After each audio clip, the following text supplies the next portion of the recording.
Financial leadership is changing. CFOs no longer record history. They make history. This podcast will help you become a better leader, strategic thinker, and digital visionary. Welcome to Secrets of Rockstar CFOs, the ultimate podcast for chief financial officers. Follow along as Jack McCullough engages in exciting chats with accomplished CFOs, learning how they overcame obstacles and positioned their companies for the future. Here's your host, Jack McCullough.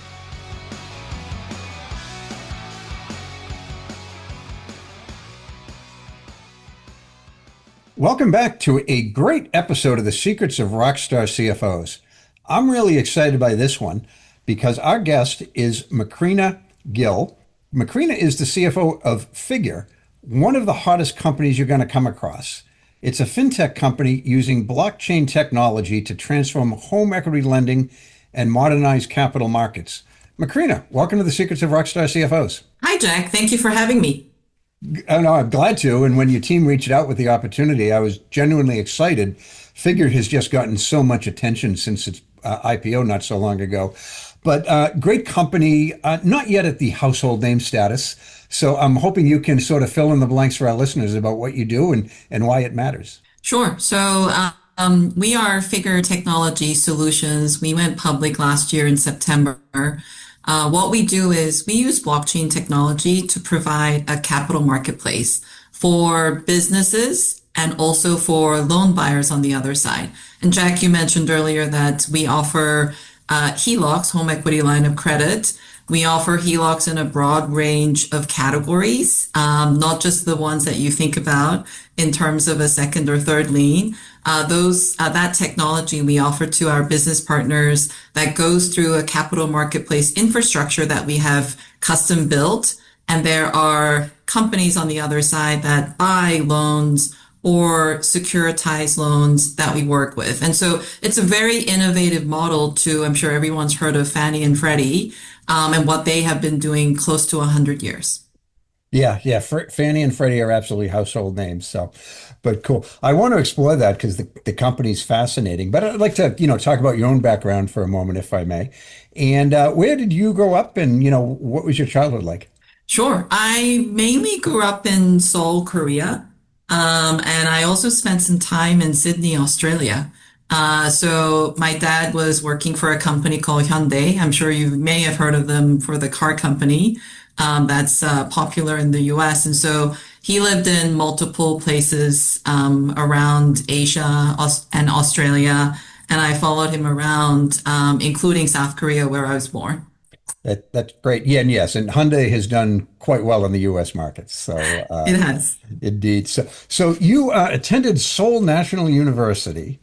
And, I think like a lot of accounting majors, you studied mineral and petroleum engineering in undergrad. A very common path for future CFOs, I think. But I'm curious, what that was like, and did you, in your wildest dreams, anticipate you'd be a CFO for a series of companies in your career? Not at all. So as you saw, my background is in engineering, so I really didn't know what a CFO would do. So not even in my wildest dream did I ever think that I would be where I am today. I picked that path because my dad was in Hyundai and he did work on the mineral and petroleum side. And so I thought it would be interesting. But I quickly learned that engineering is really not for me. I have a huge amount of respect for all of the engineers out there, especially my friends from university. But that was not for me. And I much more enjoyed interacting in the business world and economics. And I actually took like a session on economics at school. And I found that so fascinating that I switched my career that could get me there the fastest way possible, which was getting a CPA. Yeah, it's interesting, but and it's great that you realized pretty early, but there are a decent number of CFOs these days with an engineering background.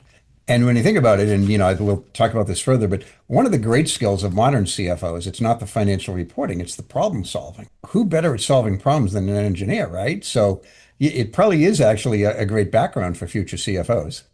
That's a great point. I agree. So, and I'm curious now, so you did the little switch. What was your first job when you entered the corporate world? I started out at an audit firm, an accounting firm, PwC. So there was a company that was affiliated with PwC in the US. I was out there working with many of the Samsung conglomerates. I'm sure you've heard of that company as well, Yes. and helping them think through US GAAP accounting, changing Korean GAAP to actually US GAAP, and how listing in the US would look like. So it was a huge experience for me. I was actually really only focused on the Korean market, wasn't thinking about US or global, and it was an eye-opening experience for me. So, no, that, yeah, I mean, Samsung, I actually sold a company to them in the 1990s. And, I think most Americans know it's a big company. We didn't quite fully appreciate how big it was. It's like 20% of the nation's economy or some absurd number like that. It was crazy big, and we didn't quite appreciate it at the day. So, but cool. But I'd love to, talk about your career journeys. You've worked for some great companies and had some great roles. But can you sort of, walk through your path to becoming a CFO for the first time? And, I'm interested in a lot of things, in particular, maybe any mentors that you had along the way who really helped shape your career path. Sure, I'd love to. Well, first of all, PwC actually gave me an amazing path to tap into the CFO role. From Korea, they sent me to the US in New York. It was my first time ever setting foot in the US back in 2004.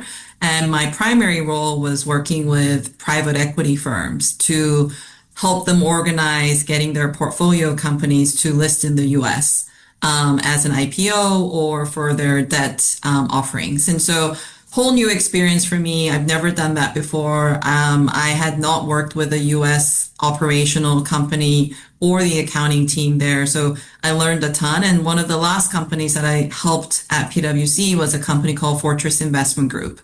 It's a private equity alternative investment manager. It was a very, very tough job helping them go public in a short amount of time, but I'm very proud to say it was the first company that ever went public in that industry. And it was so fascinating for me, and I was learning the whole new world of private equity and hedge funds, something that I had not tapped into. And so after the engagement was over, I went to the corporate CFO there and asked him for a job. One, I would say he is one of my mentors. He's been very inspirational in terms of how he operated and navigated through the whole IPO process. And I could also see that it's not easy being part of a very large company with many different smart individuals leading different sectors within Fortress. And so I had a huge amount of respect in what he did, being able to coordinate, being able to understand what is going on in every single part of the company. And so I went to him and said, can you please give me a job here? I really want to work here. Is there an opportunity for me to join this amazing company? And he said, yes, I think we can find you a job here. Let me know what you're interested in. And that's how I entered into the private equity world. Yeah. That was a huge, great opportunity for me. There, I worked with the individuals in the front office and helped them navigate portfolio companies, their finance teams, what needed to be done from due diligence to listing a company public. And throughout that journey, I learned about different verticals in the industries that Fortress covered. I don't think I would have had the opportunity to touch on so many financial services companies or leasing companies or other things that were covered under that arena. And so that was hugely helpful for me in the 4 years. And one of the companies I supported was a company that came out of AIG. This is during the great financial crisis, so it kind of tells you how old I am. So back in 2008, there was a company that broke out from AIG, and Fortress acquired that company. Back then it was called Springleaf. Today it's called OneMain. And I was helping the overall due diligence. I worked with the new CEO, a lot of the new executive team that came in, and the opportunity just presented itself to me, where the CEO said, hey, Macrina, I've worked with you for over a year. I think you're great. I know you've never been a CFO before, but I would love to have you join Springleaf and become our CFO. So I had not even thought about it, was not even on my radar to go down the path of a CFO. I actually was very happy with what my job was at Fortress. I really enjoyed working with many different companies and working with very, very smart individuals who were changing a lot of what was happening in the US. And I thought, this is my opportunity to enter into the operations world because I'm not working on projects. I'm actually looking at something from soup to nuts. I will be there driving how the company would grow, what the company would do. And I took this opportunity to join that company as a CFO. And I would say that's where I met my other mentor, who was the CEO at that time. And even to this day, he has been a great resource and very, very helpful as a sounding board. No, that's fantastic. And, it's interesting. I don't want to say accidental CFO, but it wasn't anything that you were building towards. It doesn't sound like. And yet here you are, you're now a five-time CFO. Yes, I really love the job. Yes, apparently. But, like a lot of roles, I think actually more so than most other roles, I think the CFO role has really changed during the course of our careers. And, when you look back, what do you think? How has the nature of financial leadership changed since you got that first CFO role? It has evolved quite a lot. So when I was first CFO, I think I really touched on the accounting and technical accounting perspective. That was my basis and grounding. As you can tell, I came from PwC and I worked on a lot of deals from a finance angle. And so it was mainly on the controllership side.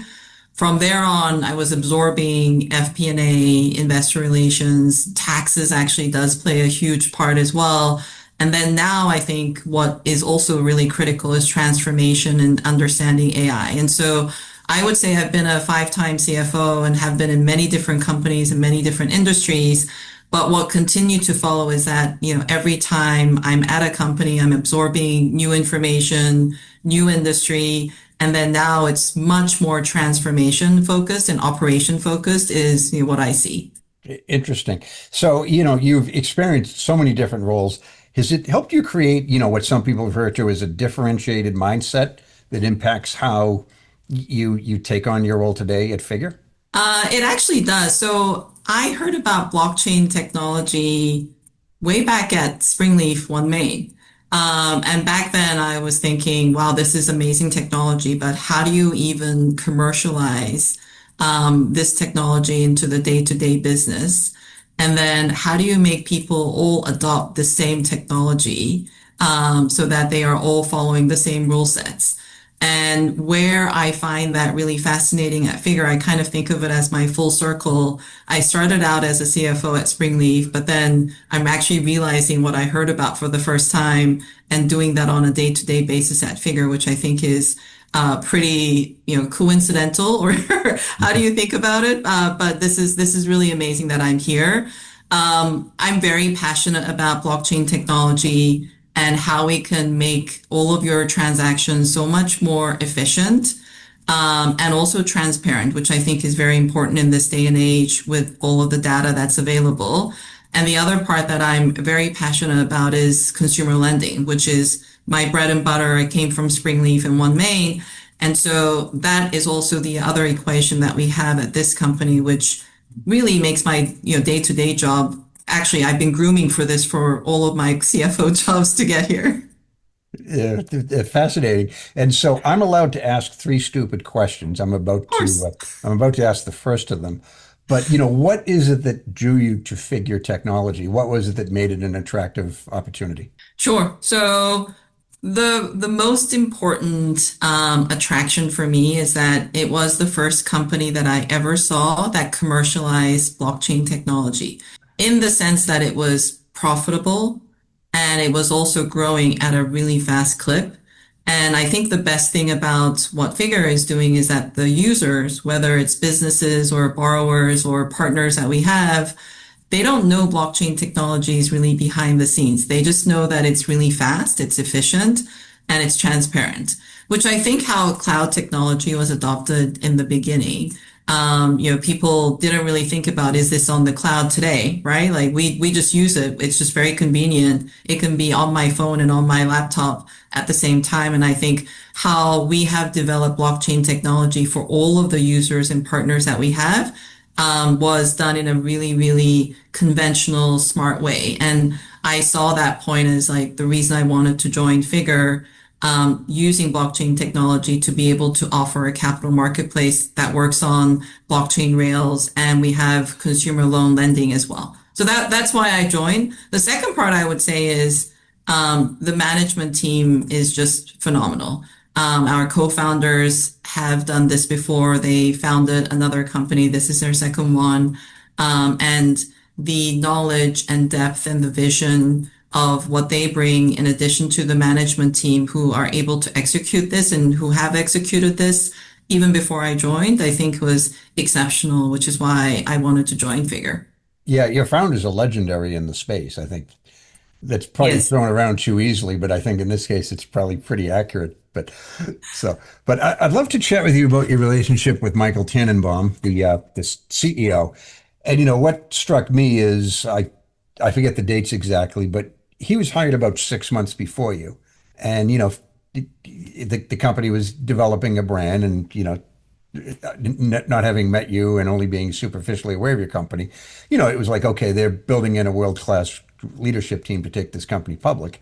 And that's kind of what happened. But what is your relationship with Michael like? And I'm wondering if the fact that he himself, is a world-class CFO, does that, change the dynamic a little bit? I think it actually really helps with the dynamic that he understand how the CFO function works. Because in certain cases I've worked in the past, it's hard to understand what the CFO does. I don't think there is really a job description. Every CFO at every company has a different job description in my mind. And what's helpful with Michael, he knows that this is a flexible role. It can change and it needs to change with how the business is developing. And so I really enjoy that relationship with Michael. And the other one I would mention is that he is a great listener. He listens to your opinions. He thinks about what is the best way to execute this going forward. And I really enjoy my time and my conversations with Michael. I think it's been one of the better CEO-CFO relationships. I don't want to offend any of my other CEOs in the past, but it has been a really great relationship working with Michael. You went through, one of the biggest events an executive can go through, and it is, a lot of it does fall on the CEO, CFO, which is the IPO. And I'm wondering if you could share a little bit about, what that process was like, because it wasn't that long after you joined that the company went public. That's right. I knew I was selected to join this company to take it public. Michael has been very public and vocal about that even before I joined. I did not know that the time frame to get there would be so short. And nobody controls the market. And so we wanted to really go when the market was open. And I think we were one of the last companies that went public in 2025. And I think we really found the right time to do that. The overall journey was tough. I have to be very honest. It was tough. I think it's tough for anybody going through that journey because you are learning a new company as I'm actually looking to take this company public. Both Michael and I were new to the company, and for me, I wasn't even here a year before we actually went to the NASDAQ and rang the bell. And so learning about the company, learning about the team and the culture and what we do at the same time as trying to speak with all of our investors, the bankers and all the important people, shareholders that come into play, was a new experience for me. But at the end of the day, I think we all pulled through. We had a great team. We had a great culture and the numbers really supported what we were doing. We're profitable. We're doing really well. We're growing, 100% year over year. And I think that was the benefit of what we could do as a team. And that really got us closer together as a team much faster too. So I think it would have taken me a longer time to onboard and understand what we were doing if I wasn't like just thrown into the fire. And I'm used to being thrown into the fire and very much enjoy that. No, that's great. And you mentioned team, and one thing, IPO it's an event, but there's a reality of life after the IPO, right? And you built this great company, which I'm sure, the reason for its early success was this sort of entrepreneurial culture with the company, the risk-taking mentality, that we can do anything type of thing. And then you go public and you're a heavily scrutinized company for a number of reasons, but just being a public company anyway brings a lot of visibility. So how do you, as the leader of the company, keep that entrepreneurial spirit, but at the same time deal with the realities that, hey, the eyes of the world are upon us. We have to do certain things a certain way now. That's always tough. I have to say that is really tough, Jack. I go back to Springleaf and One Main. So I had that experience there where we were a 5,000 person company, and the company had been around actually for almost 100 years, under AIG and different buyers and owners. And what we saw was that separating what we needed to do on a day-to-day basis and doing that really well versus a few folks who focused on making sure that we were nimble and flexible and looking at new products, new R&D areas, new focuses, was something that worked very well at that company. And I see that also here at Figure. So we have individuals who are very passionate and efficient. Blockchain technology just lets us do that automatically, actually. And so we have the day-to-day that runs very well with that foundation. And in addition to that, we have our visionary founder who is thinking about how to innovate and disrupt the capital marketplace. And that also is helping where we are nimble in those areas, but then we continue to build out the foundation and we communicate to our investors on what the unit economics look like, make it as simple and easy to understand as possible so that we're working with the investors and our shareholders and the team at the company to move it in the right direction. That's fantastic. And I want to ask you a little about AI. Obviously, I was corrected recently, but I think it's the biggest game changer for CFOs of my lifetime. Somebody told me that spreadsheets were not AI. We'll see. It was an interesting take on it. As I'm old enough to have worked in accounting before spreadsheets, so I sort of understand that argument a little bit. But what's your take on it? Obviously, everybody's using it, particularly I would assume a company like yours. But how do you make sure that you're getting real long-term value from your investments around AI? Sure. That's, I think I don't want to call it a shiny new toy, but I think everyone is jumping into AI, experimenting in your personal life and also work life as well.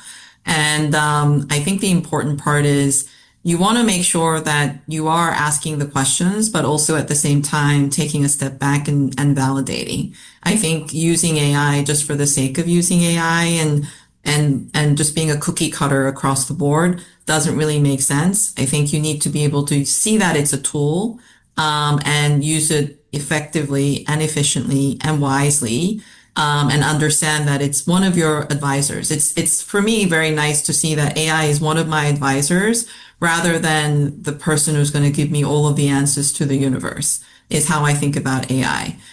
It has made our job so much easier, especially in the finance department. I'm sure it's the same with any other department within the company, but it has made it much easier and more efficient, especially for standard roles and standard jobs that can be done. And I can take people out to be able to think about what they're doing on a day-to-day basis and analyze the information.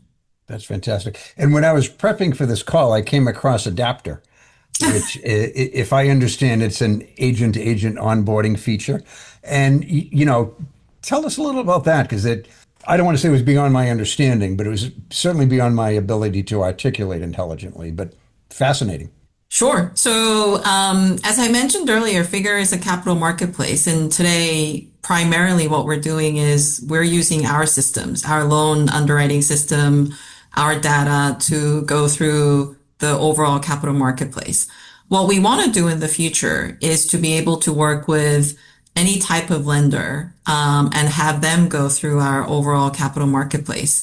And in order to do that, we can use humans and we can use spreadsheets, as you mentioned, to analyze the information that comes over from third parties and their underwriting systems. I think it's so much more efficient using AI because the underwriting box is not like a Pandora's box and nobody knows what's in there. Mhm. It's actually more standard, and you can use AI to say, here are the rule sets.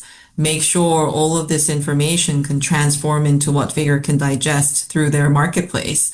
And so AI is like a perfect fit in that instance and cuts down on so much time where it could have taken months. This can be instantaneous. Oh, that's fantastic. And so I want to shift gears a little bit, and forgive me if I'm about to mispronounce this company, but you recently announced the acquisition of a company called Kiavi. Am I saying that? Kiavi, yes, Kiavi, you're okay. almost there. Almost. I could have spent 11 seconds and found that out before the interview. But, as the CFO, what was the thinking? What's the strategic value that the acquisition brought? And then, what are some of the exciting opportunities that are going to emerge, once the two companies are one? Sure. So we are a public company, and M&A is something that we've been thinking about for a long time. We are sought out for opportunities. So we do see different types of companies and the strategic vision of whether that would be a good fit overall with what we do on a day-to-day basis. For Kiavi, it was unique in the fact that it was a very data-driven company. It also used a lot of AI, and there were a lot of complementary areas with the two products that we offer primarily and what Kiavi offers primarily. That would be an amazing fit. I think the other thing that I would mention is we made this more of an acquisition across three parties. And so Figure is taking the technology and the platform and the employees. Our partner is taking the balance sheet and the origination. So we continue to keep our market infrastructure that we are known for and what we do really well. But we have the first partner onboarded that is able to work with us similarly to any of the other partners within our capital market infrastructure. So we're very excited for the overall Kiavi team to join us. We think our DNA is very similar. And we're really excited to have another loan product that joins the forces of what Figure is able to do. We don't get to use the adapter as much in this instance, but we're going to utilize it as part of the overall process for Kiavi and Figure in the future. Fantastic. So it sounds like this might be potentially at least the first of a handful of acquisitions you'll be doing, or who knows, maybe even more than that. So We'll take one by one. there you go. Fair enough. Public company CFO, wise answer. So, but I'd like to, look into the future a little bit.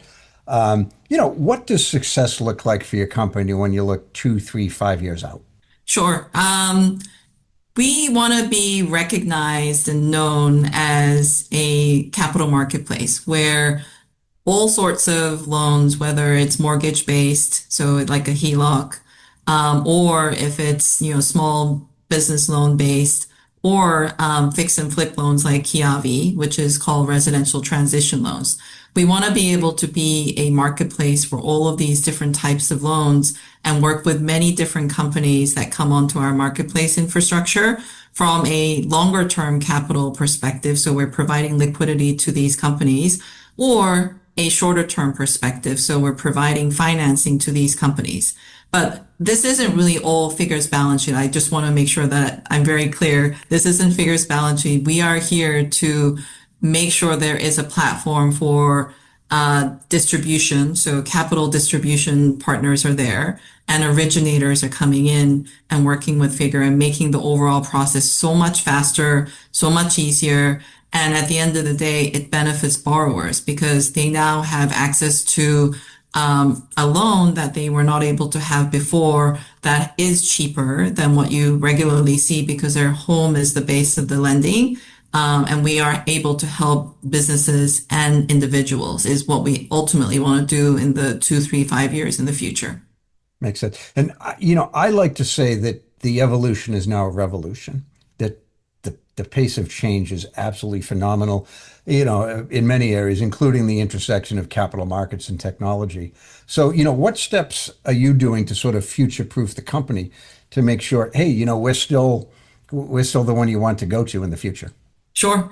I think this is even before my time. What Figure has been able to do is it's thought through the tech and product using blockchain technology and being able to build a lot of the products and the infrastructure internally on a future vision of what Figure would look like. So being ready from the get-go on day one, I think has been immensely helpful and efficient for all of us who are working here. I think that's the one thing I would mention. And I think the other part for blockchain technology, and we've talked about this earlier, it makes all of the information standard. The data is standard. It looks the same. And in order to be on the blockchain technology for assets, you need that homogeneity as well. And AI works so well with that. With AI, you're not trying to customize. I think what we're using AI the most, even in finance, is if it's a standard information that can be pulled through, we can create a skill that tells AI what to do. And so I think, Figure just naturally is a great company that's future proofing for blockchain technology and AI, and we continue to innovate. So, by reputation, you're able to move quickly in a hyper competitive environment. And, a lot of that is operational, a lot of it is cultural as well. So, what are the sort of the secret sauce to keeping the fast and flexible organization in such a competitive space? Oh, Ooh, you went. that's, I think, my experience, and I think that's the DNA of who we are at Figure, is bringing on people who have a mission, who are mission driven to innovate and to disrupt, and to change, I think is number one. And if you believe in the North Star, and if you understand where the company is going and you understand the vision, I think it really just gives you the innate energy every day to come to work because you know that you're changing something and it's going to be a different place. It's going to be in a different place a year from now or 2 years from now. And I think that's the culture that we have. The second part I would say is like we take a step back and say, how can we make this easier? How can we do this in the right way that will survive different types of regulatory regime? And I think, we've thought through that for a very long time since, 2018 when we were founded. And that has really worked for Figure because a lot of the products that we bring out are going to be, all weather products, regardless of what type of regulation is out there. We're following the traditional regulations that were set out. That makes sense. And one of the reasons to me that well, there are many reasons you're intriguing as a guest, but you've done so many different things and even educationally, starting with the engineering background. I'd like to ask about KPIs. And, I think that you will probably have some really interesting KPIs, but when you're thinking about measuring and reporting your company's performance, what are some of the KPIs that you look towards that are a little out of the mainstream? I'm sorry to disappoint, but I do look at the key KPIs as well. So, we do look at volume and we do look at partners and how people are being onboarded.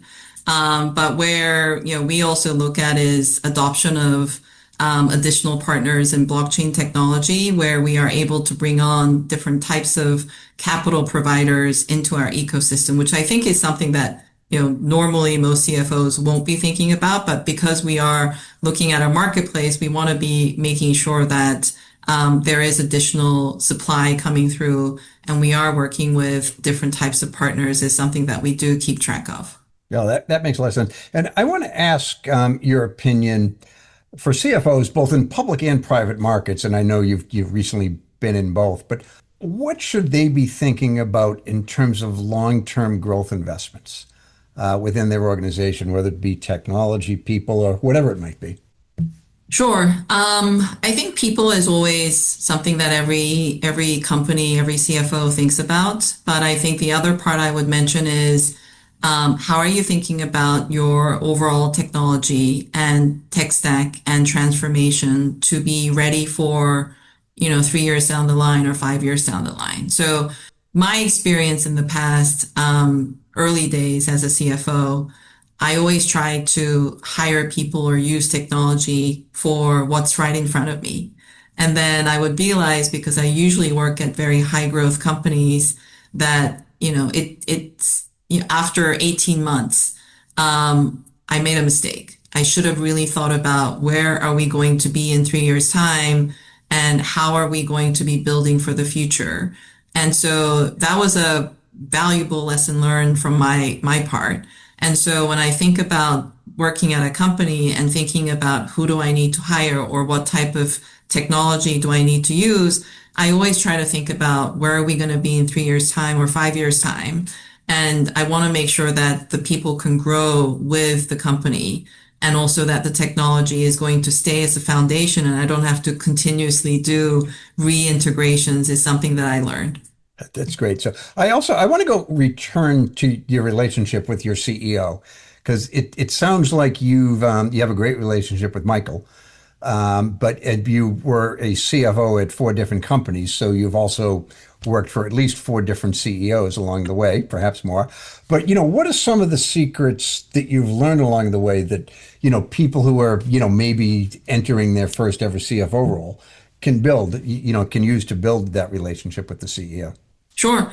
My advice would be as honest and direct as possible. And also, people have a tendency not to want to talk about bad news or things that could go bad. And bad news does not age well. And so, being upfront about what needs to be solved for and having that open discussion and debate, because there's not always one way to do things, I think is really invaluable. That's something I learned over time. It's hard to do. I think it's hard to do from the beginning, but I think it's something that you have to do. And it's your job to be able to do that really well and make sure that we can all execute and be effective. That's a great answer because it's the biggest thing for CFOs, right? That the first time it's like, geez, it's my boss, but the boss is expecting me to be a strategic partner as well. And how do I learn that skill? So thank you so much for sharing that. I'd like to ask you, do you do anything aside from being a very, very busy CFO? Are you on any boards? Are you supporting any philanthropic activities outside of work at this point? Not at this time. In the past, I had worked for a local charity, even just to go in and help them with bookkeeping. I try to use my skill sets. But I would like to have more time to be able to do that and give back to the community. The part I enjoy outside of work is, really working with folks that I have worked in the past. I'm so proud to see many of them as CFOs, and some of them come to me for discussions on how can we do this better? Can you be our advisor so that we can move things forward and think about the corners that we haven't thought about? And so that is also a role that I love to play, and it's also a great opportunity for me to see my old colleagues, which is excellent. Yeah, it's tough because when you leave a job, everybody says we'll stay in touch and they mean it, but it's so difficult to do. It sounds like you've actually found a way to do that. So, but one thing I noticed from your LinkedIn profile, you're a financial advisor for a company that Michael's on the board of directors of. So, are you like sort of mentoring the CFO in that capacity, or what is that like? Yes, the CFO and I actually go way back. We knew each other when I was CFO at Springleaf. Oh, And okay. so, yes, he reached out and we have been keeping touch and he's a great friend. So that's great that you're able to support them in that role. So, are there any other things you do to maintain a work life balance that's healthy? Because any CFO role is inherently stressful, and a public company CFO, turn it up to 11, as the movie said. So, what are some of the secrets you do to sort of maintain your sanity and overall health? A few things actually. One is I like to go swimming. So I'm very fortunate that we do have a few pool options around my neighborhood. And I love the silence. I don't know if you appreciate that as well, but the silence of where it's just you in the water and you're just trying to breathe the whole time, I think is for me my way of making sure that I keep sane and happy and also not think about work all the time. And then the other part would be, we have a son who's 10 years old. He is a travel soccer player. Oh, So I was actually telling my colleagues here today that I was in somewhere in New Jersey that is not close to any facilities, but we had an amazing soccer weekend just watching 10-year-old boys play, and they're really fierce. I learn a lot from them. Their tenacity is pretty amazing. Yeah. What's your son's name? His name is Enno. Oh, okay. That's fantastic. So he loves soccer, and you love being a soccer mom, huh? So Yes. I scream too much, so sometimes I get the warning I need to quiet down from my son. there's a lot of that. Do I recall? Did you play sports at the collegiate level? It might have been swimming. No, I actually played women's softball Oh, softball. in the Okay, so engineering team. It was a lot of fun. yeah, Nobody has any money in college, so we wanted a couch for our room in the engineering department, and so we actually played softball for the money. yeah. Well, hey, whatever it is. But one thing I've learned, and I do often ask questions about hobbies and stuff, and it seems like 90% of the CFOs, played at least high school, if not college level sports. And I didn't. And I'm beginning to think that's why I was kind of a mediocre CFO when I was one all those years ago. My lack of athletic skills somehow impacted my ability to function as a successful CFO. Oh, not at all, not at all. I'm sure you've even sold a company, Jack. Yeah, that's true. Yeah, I'm probably a better CEO than I was a CFO, I think. But anyway, one thing I'd like to kind of wrap this up a little bit. We discussed how the role is changing, but when you look ahead a little bit, 5 to 10 years, what do you think the nature of the CFO role will be? Because I don't know what it is, but I know it's going to be very different than it is today. Um, my personal opinion, I think the CFO really needs to understand the operations and product of the company and the vision of where things are going. And if you don't have that part of your job, I think it's going to be very difficult. This is regardless of whether you're private or public.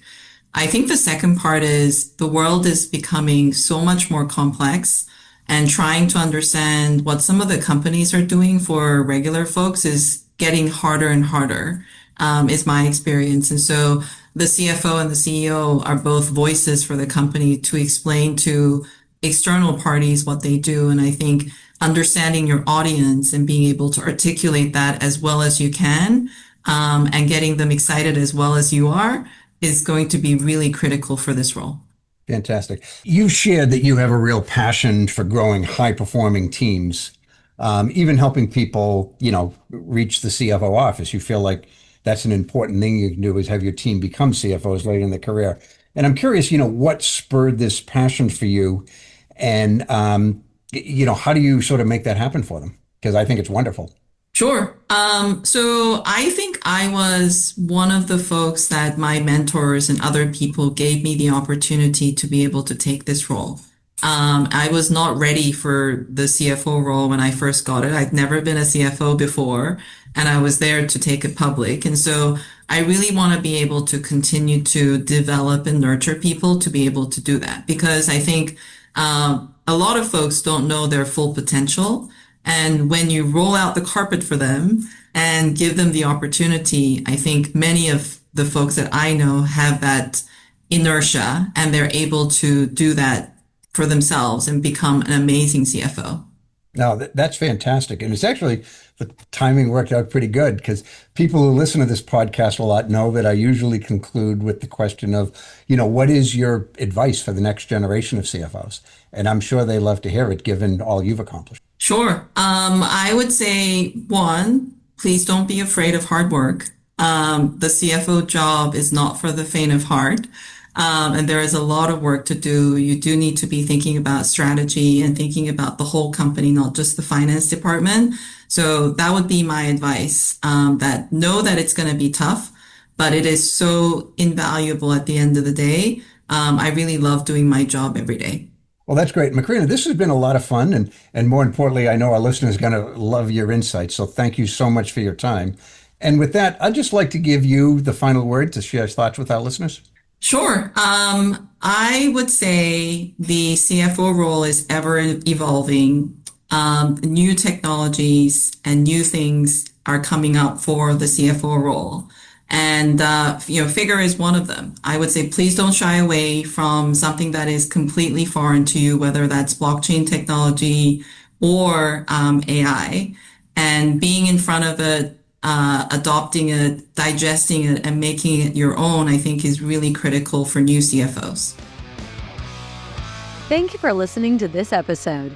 To continue your exploration of this role that focuses on strategy, leadership, finance, and technology, listen to more episodes of the show at rockstarcfos.com. Join this revolution, episode by episode. Push yourself to achieve great things and unlock the best opportunities available to you. CFOs are creating a legacy, and it's time for you to leave your own unique imprint on the world today. That's all for now. See you on the next one.